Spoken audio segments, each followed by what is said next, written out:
When talking about the Arabs before Islam, we deem it necessary to draw a mini picture of the history of rulership, princeship, sectarianism, and the religious dominations of the Arabs, so as to facilitate the understanding of emergent circumstances when Islam appeared.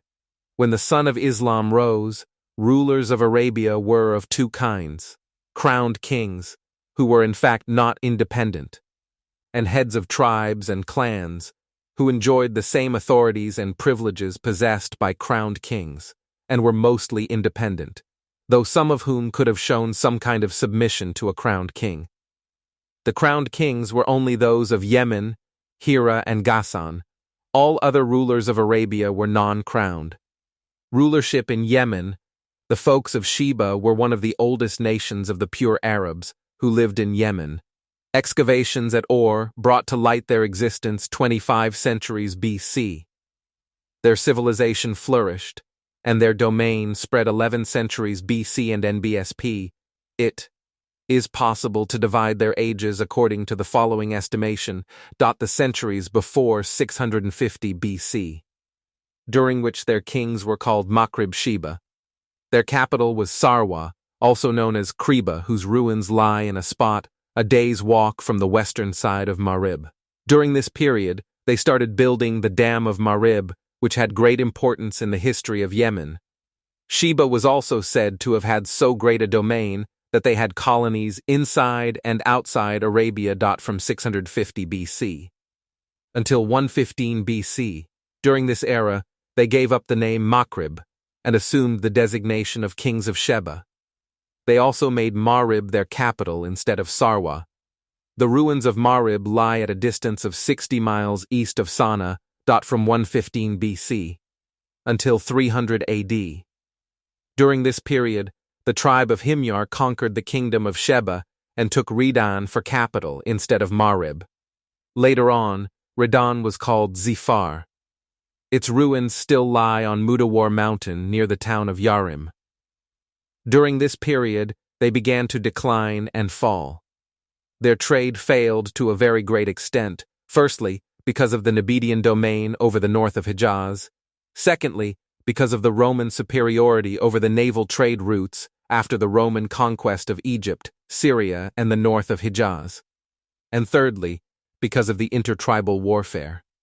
Thanks to the three above-mentioned factors, families of Khatan were disunited and scattered out. From 300 AD until Islam dawned on Yemen. This period witnessed a lot of disorder and turmoil. The Great Many and civil wars rendered the people of Yemen liable to foreign subjection and hence loss of independence. During this era, the Romans conquered Aden and even helped the Abyssinians Ethiopian to occupy Yemen for the first time in 340 AD, making use of the constant intra-tribal conflict of Hamdan and Himyar.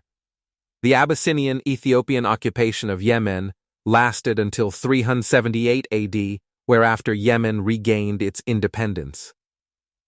Later on, cracks began to show in Marib Dam, which led to the Great Flood 450 or 451 AD mentioned in the Noble Quran. This was a great event which caused the fall of the entire Yemeni civilization and the dispersal of the nations living therein.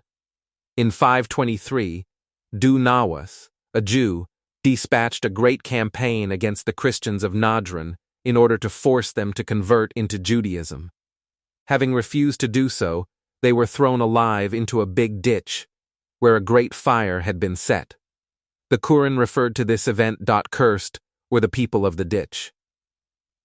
85:4. This aroused great wrath among the Christians, and especially the Roman emperors, who not only instigated the Abyssinians Ethiopian against Arabs, but also assembled a large fleet which helped the Abyssinian Ethiopian army of 70,000 warriors to effect a second conquest of Yemen in 525 AD, under the leadership of Ariat, who was granted rulership over Yemen, a position he held until he was assassinated by one of his army leaders, Abraha, who, after reconciliation with the king of Abyssinia, took rulership over Yemen and later on deployed his soldiers to demolish Al-Kaaba, and hence He and his soldiers came to be known as the Men of the Elephant. And NBSP, after the elephant incident, the people of Yemen. Under the leadership of Madikarib bin Saif du Yazin al-Himyari, and through Persian assistance, revolted against the Abyssinian Ethiopia invaders, restored independence, and appointed Madikarib as their king. However, Madikarib was assassinated by an Abyssinian Ethiopia.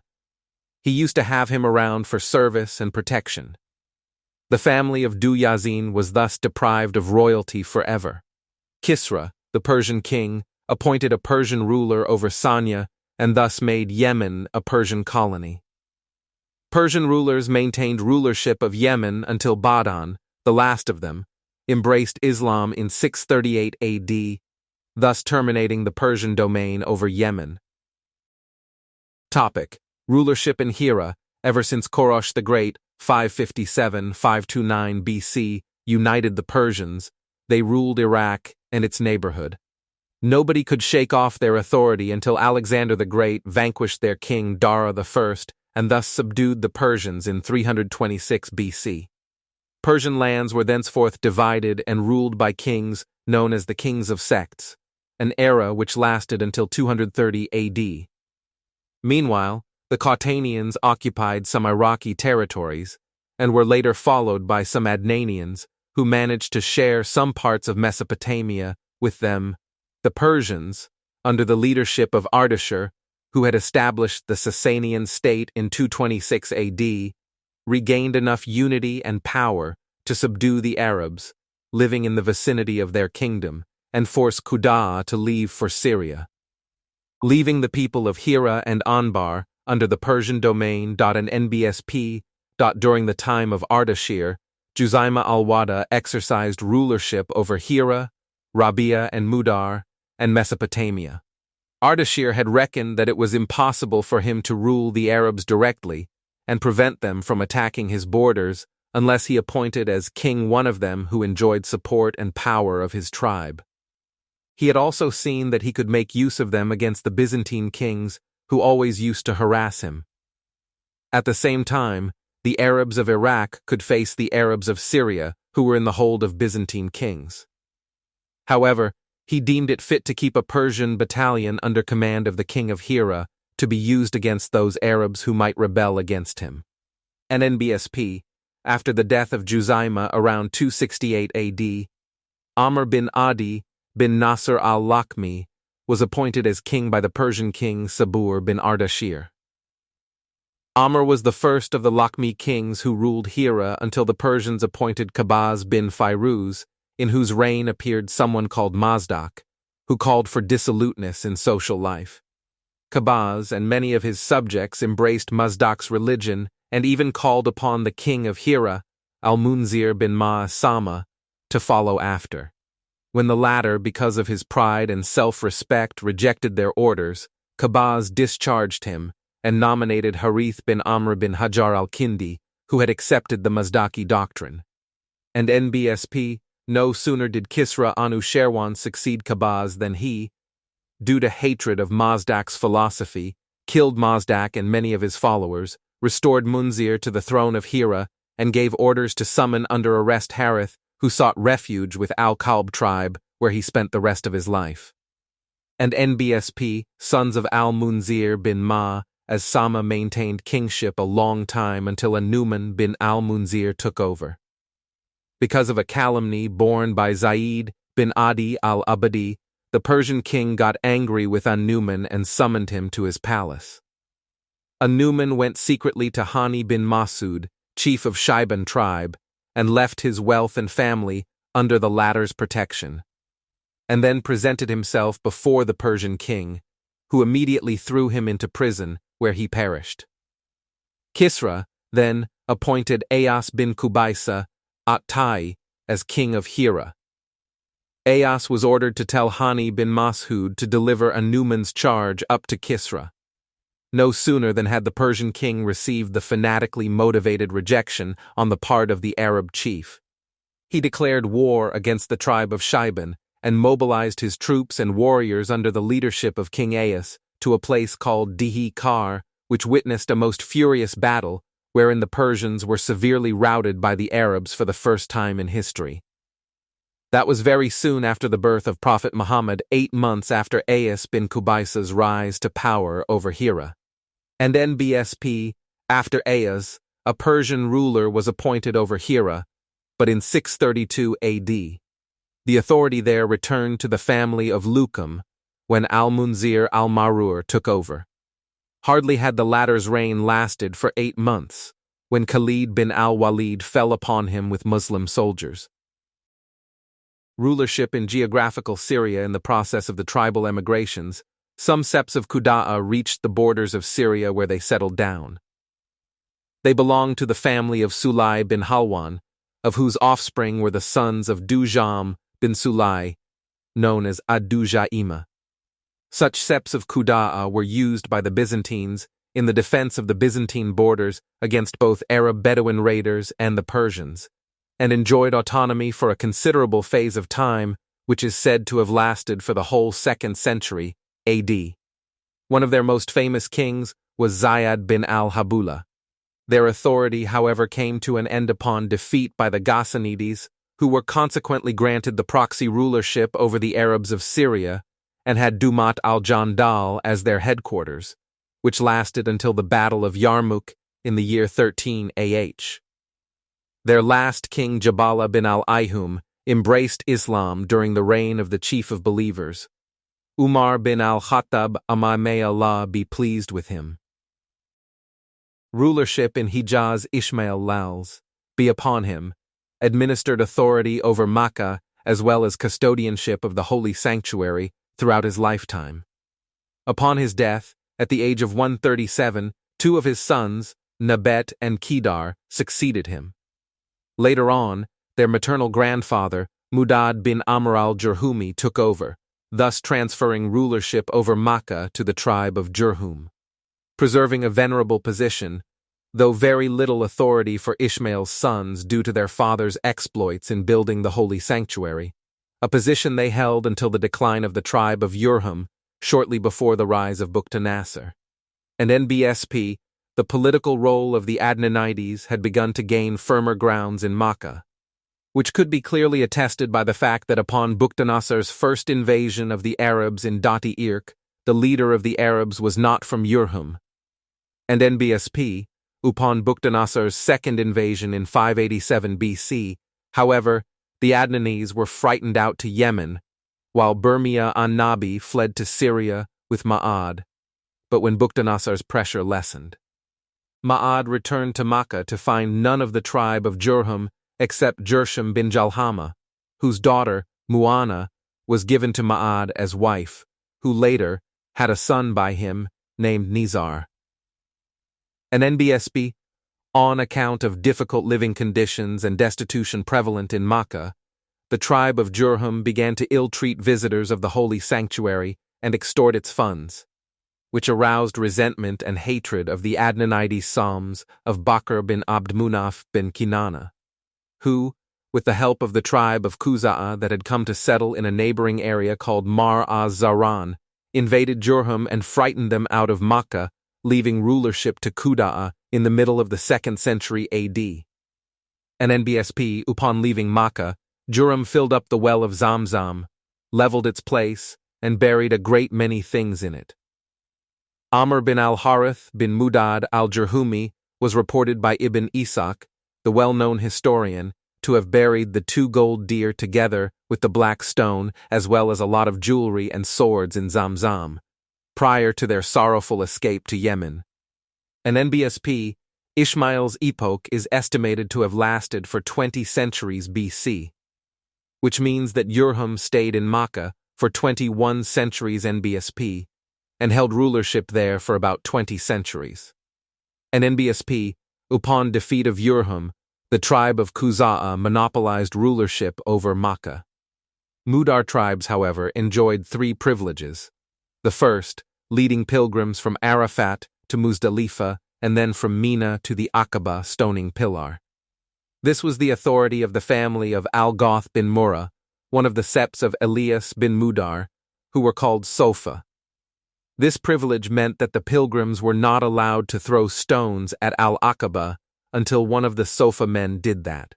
When they had finished stoning and wanted to leave the valley of Mina, Sofa men stood on the two sides of Al-Aqaba, and nobody would pass that position until the men of Sofa passed and cleared the way for the pilgrims.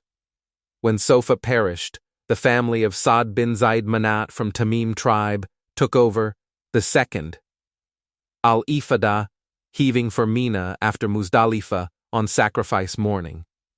And this was the responsibility of the family of Adwan. The third, deferment of the sacred months, and this was the responsibility of the family of Tamim bin Adi from Bani Kinana. Khuza'a's reign in Makkah lasted for 300 years, during which the Adnanides spread all over Najd and the sides of Bahrain and Iraq, while small septs of Quraysh remained on the sides of Makkah. They were Halul, Harum, and some families of Kinana. They enjoyed no privileges in Makkah or in the sacred house until the appearance of Qusay bin Kilab, whose father is said to have died when he was still a baby, and whose mother was subsequently married to Rabia bin Haram from the tribe of Bani Udra. Rabia took his wife and her baby to his homeland on the borders of Syria. When Qusay became a young man, he returned to Makkah, which was ruled by Halil bin Habsha from Khuza'a, who gave Qusay his daughter Haba as wife. After Halil's death, a war between Khuza'a and Quraysh broke out and resulted in Qusay's taking hold of Makkah and the sacred house. The reasons of this war have been illustrated in three versions. The first, having noticed the spread of his offspring, increase of his property, and exalt of his honor after Halil's death, Qusay found himself more entitled to shoulder responsibility of rulership over Makkah and custodianship of the sacred house than the tribes of Qusa and Bani Bakr. He also advocated that Quraysh were the chiefs of Ishmael's descendants. Therefore, he consulted some men from Quraysh and Kinana concerning his desire to evacuate Qusa and Bani Bakr from Makkah. They took a liking to his opinion and supported him. The second, Qusa claimed that Halil requested Qusay to hold custodianship of Al-Kaaba and rulership over Makkah after his death. The third, Halil gave the right of Al-Kaaba service to his daughter Haba and appointed Abu Gabshan al-Qusay to function as her agent whereof. Upon Halil's death, Qusay bought this right for a leather bag of wine, which aroused dissatisfaction among the men of Qusa, and they tried to keep the custodianship of the sacred house away from Qusay. The latter, however, with the help of Quraysh and Kinana, managed to take over and even to expel Qusa completely from Makkah. Whatever the truth might have been, the whole affair resulted in the deprivation of Sofa of their privileges, previously mentioned, evacuation of Qusa and Bakr from Makkah, and transfer of rulership over Makkah, and custodianship of the holy sanctuary to Qusay. After fierce wars between Qusay and Qusa, inflicting heavy casualties on both sides, reconciliation and then arbitration of Ya'mur bin Auf, from the tribe of Bakr, whose judgment entailed eligibility of Qusay's rulership over Makkah and custodianship of the sacred house. Qusay's irresponsibility for Qusay's bloodshed, and imposition of blood money on Qusa. Qusay's reign over Makkah and the sacred house began in 440 AD, and allowed him, and Quraysh afterwards, absolute rulership over Makkah and undisputed custodianship of the sacred house, to which Arabs from all over Arabia came to pay homage. An NBSP, Qusay brought his kinspeople to Makkah and allocated it to them, allowing Quraysh some dwellings there. Anusa, the families of Safwan, Adwan, Murrah bin Auf, preserved the same rights they used to enjoy before his arrival. An NBSP, a significant achievement credited to Qusay was the establishment of a Nadwa house on the northern side of Al-Kaaba Mosque, to serve as a meeting place for Quraysh. This very house had benefited Quraysh a lot because it secured unity of opinions amongst them and cordial solution to their problem. Qusay, however, enjoyed the following privileged of leadership and honor, presiding over on Nadwa house meetings where consultations relating to serious issues were conducted, and marriage contracts were announced. The standard.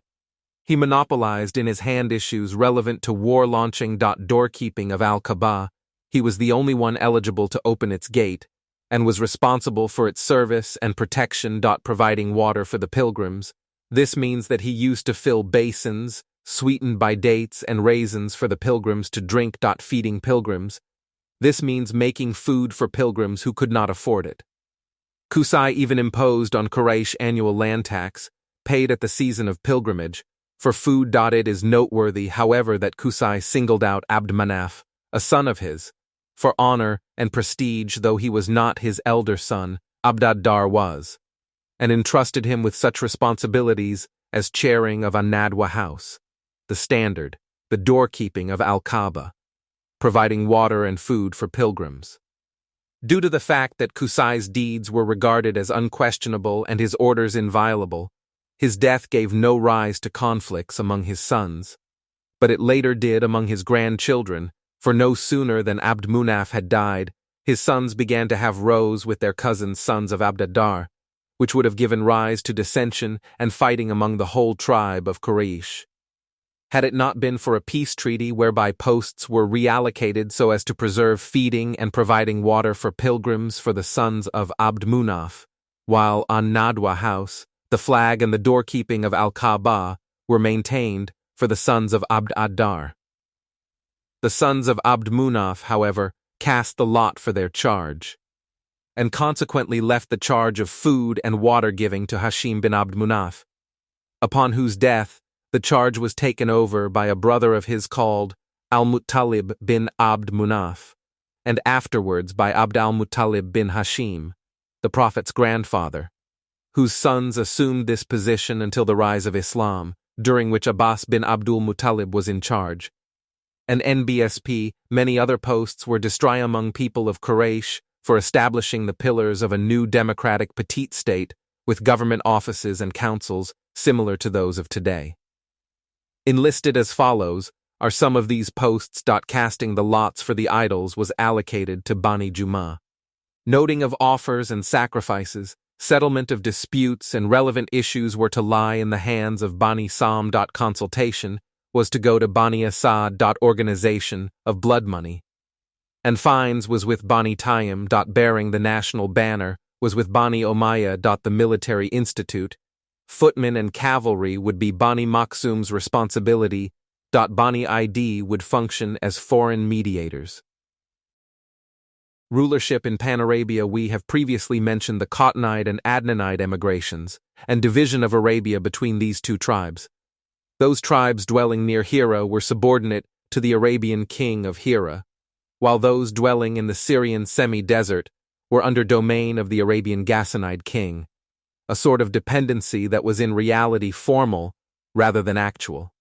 However, those living in the Hindar deserts enjoyed full autonomy. In NBSP, these tribes in fact had heads chosen by the whole tribe, which was a demi-government based on tribal solidarity and collective interests in defense of land and property. In NBSP, heads of tribes enjoyed dictatorial privileges similar to those of kings, and were rendered full obedience and subordination in both war and peace. Rivalry among cousins for rulership, however, often drove them to outdo one another in entertaining guests, affecting generosity, wisdom, and chivalry for the sole purpose of outranking their rivals and gaining fame among people, especially poets who were the official spokesmen at the time. In NBSP, heads of tribes and masters had special claims to spoils of war, such as the quarter of the spoils, whatever he chose for himself, or found on his way back, or even the remaining indivisible spoils. The political situation, the three Arab regions adjacent to foreigners, suffered great weakness and inferiority. The people there were either masters or slaves, rulers or subordinates. Masters, especially the foreigners, had claim to every advantage. Slaves had nothing but responsibilities to shoulder. In other words, arbitrary autocratic rulership brought about encroachment on the rights of subordinates, ignorance, oppression, iniquity, injustice, and hardship, and turning them into people groping in darkness and ignorance, viz., fertile land which rendered its fruits to the rulers and men of power to extravagantly dissipate on their pleasures and enjoyments, whims and desires. Tyranny and aggression. The tribes living near these regions were fluctuating between Syria and Iraq, whereas those living inside Arabia were disunited and governed by tribal conflicts and racial and religious disputes. In NBSP, they had neither a king to sustain their independence nor a supporter to seek advice from or depend upon in hardships. In NBSP, the rulers of Hijaz, however, were greatly esteemed and respected by the Arabs, and were considered as rulers and servants of the religious center. Rulership of Hijaz was, in fact, a mixture of secular and official precedents as well as religious leadership. They ruled among the Arabs in the name of religious leadership and always monopolized the custodianship of the holy sanctuary and its neighborhood. They looked after the interests of Al-Kaaba visitors and were in charge of putting Abraham's code into effect. They even had such offices and departments like those of the parliaments of today. However, they were too weak to carry the heavy burden, as this evidently came to light during the Abyssinian-Ethiopian invasion.